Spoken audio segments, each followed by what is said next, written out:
Hello beta, this is Saitina Karwadva from Science Surface. Today I am going to discuss strategy to clear CUET exam.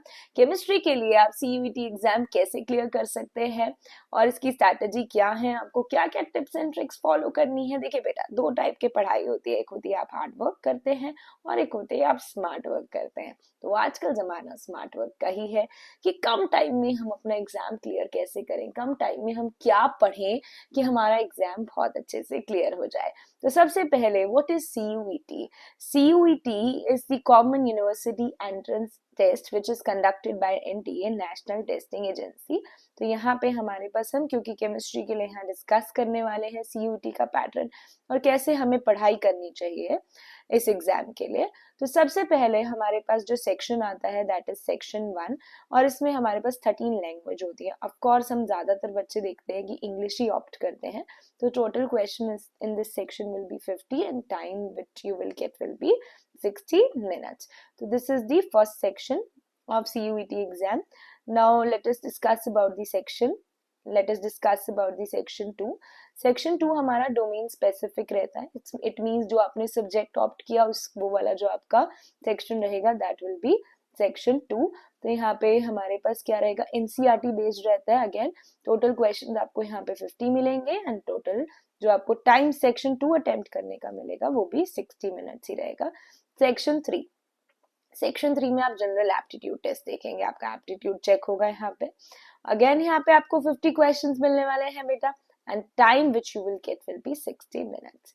तो ये exam conduct किया जाता है 8 मई to 1 जून के बीच में। ये एग्जाम आपका कंडक्ट किया जाता है। उसके बाद मार्किंग स्कीम इसकी कैसे रहेगी, अगर आप सही आंसर देंगे तो आपको +5 मार्क्स मिलेंगे बेटा यहाँ पे और गलत आंसर के आपको -1 मिलेंगे। और अगर आप क्वेश्चन अनअटेम्प्टेड छोड़ देते हैं तो आपको 0 मार्क्स मिलेंगे। तो आई वुड सजेस्ट कि बिल्कुल नहीं आता है तो उसे अटेम्प्ट मत करिएगा क्योंकि आपके मार्क्स नेगेटिव में चले जाएंगे। तो आपको यहाँ पे जो टोटल मार्क्स रहेंगे वो रहेंगे 250 मार्क्स का आपका पेपर रहेगा। जो लेवल ऑफ एग्जाम है ये नेशनल लेवल का एग्जाम है और वेबसाइट आपकी cuet.nta.nic.in पे आपको इसके बारे में और जो है इंफॉर्मेशन मिल सकती है। बहुत से बीटेक कॉलेजेस भी CUET का स्कोर एक्सेप्ट करते हैं, including Amity University Noida, Galgotias University, Banaras Hindu University, Delhi University, Sharda University. तो बीटेक वाले कॉलेजेस भी बेसिकली आपको जो है CUET का स्कोर एक्सेप्ट करते हैं। तो there is a list of some BTech colleges which accept CUET scores, जिसमें हमारा BHU which is a very good university, Delhi university जैसी यूनिवर्सिटीज हमारी शामिल हैं। उसके बाद हमारे पास प्राइवेट और डीम्ड यूनिवर्सिटीज भी हैं जो आपके CUET के स्कोर के अकॉर्डिंग आपको बीटेक में एडमिशन दे देती हैं। तो CUET is a very important exam. तो आप इसको बहुत अच्छे से अटेम्प्ट करिएगा बेटा, स्ट्रैटेजीज फॉलो करिएगा। तो यहाँ पे लिस्ट ऑफ कॉलेजेस आपको दिखाई पड़ रही होगी जो कि CUET का क्या एक्सेप्ट करती हैं, स्कोर एक्सेप्ट करती हैं for they give admission in BTech engineering. तो किस वजह कैसे देती हैं, CUET के स्कोर पे आपको बीटेक में एडमिशन भी प्रोवाइड कर रहे हैं। तो CUET जो है अच्छे से प्रिपेयर करिएगा, आपका एग्जाम आने वाला है। I am going to share a lot of videos regarding this exam. तो हम यहाँ पे MCQs भी कवर करेंगे, lot of things I am going to cover on my channel. So stay tuned, science surface पे तो बने रहिए, तभी आपको ये सारी चीजें जो है अपडेट हम देते रहेंगे। यहाँ पे अच्छे से अपडेट आपको मिलता रहेगा। तो आपके स्क्रीन पे आपको बीटेक कॉलेजेस की लिस्ट दिखाई दे रही होगी जो कि क्या एक्सेप्ट करती है, CUET का स्कोर एक्सेप्ट करती है। उसके बाद अगर हम बात करें, देयर आर सेवरल कॉलेजेस, बहुत सारे कॉलेजेस हैं। तो अब हमारे पास आते हैं सब्जेक्ट के बारे में बात करते हैं। केमिस्ट्री, देखो हमारे पास जैसे हमने बात किया सब्जेक्ट स्पेसिफिक हमारे MCQs जो रहने वाले हैं वो 50 रहेंगे जो कि आपको 60 मिनट्स में अटेम्प्ट करने हैं।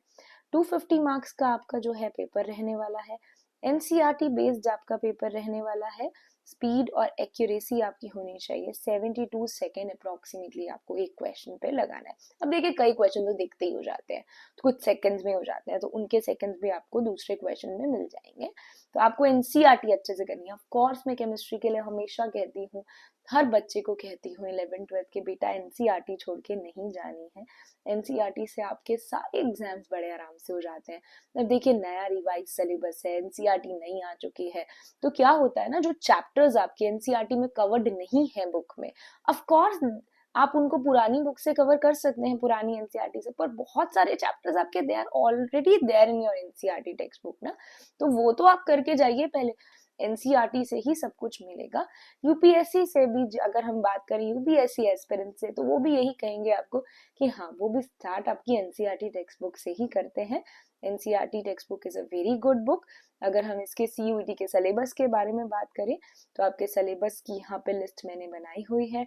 जो चैप्टर्स आपके सीयूईटी के सिलेबस में रहेंगे, सॉल्यूशन, इलेक्ट्रोकेमिस्ट्री, जो भी आपने क्लास 12th में पढ़ा है, all the chapters are there in your CUET exam. तो आपको कुछ एक्स्ट्रा मेहनत नहीं करनी पड़ रही है, जस्ट दैट आप अपनी एनसीईआरटी अच्छे से पढ़ के जाइएगा, उसे छोड़ के मत जाइएगा। अब आपकी वेटेज की बात कर लेते हैं।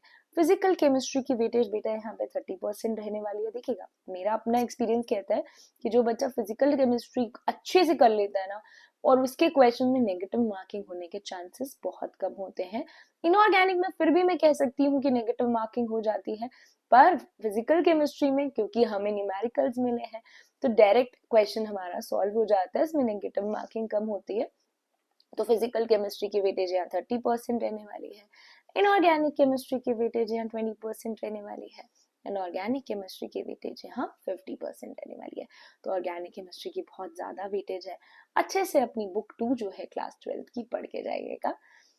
अब हमारे पास क्या है, फिजिकल केमिस्ट्री की अगर हम बात करें तो पहले इजी क्वेश्चंस अटेम्प्ट कर लीजिएगा, क्योंकि कैलकुलेशन ज्यादा होती हैं तो हमारा टाइम ना ज्यादा वेस्ट हो, इसलिए try to attempt easy questions first in physical chemistry. Direct questions NCERT से होंगे जैसे मैंने आपको बताया। स्ट्रैटेजी क्या रहेगी आपकी, एनसीईआरटी आपको क्या करना है, एटलीस्ट 50, 60, 70, 80 एमसीक्यूज पर चैप्टर प्रैक्टिस करने हैं, प्रीवियस ईयर के क्वेश्चन सॉल्व करने हैं और मॉक टेस्ट देने हैं। ये सब करने के बाद आपका सीयूईटी तो पक्का से क्लियर हो ही जाएगा। So stay tuned, subscribe to our channel. Okay, bye, thank you.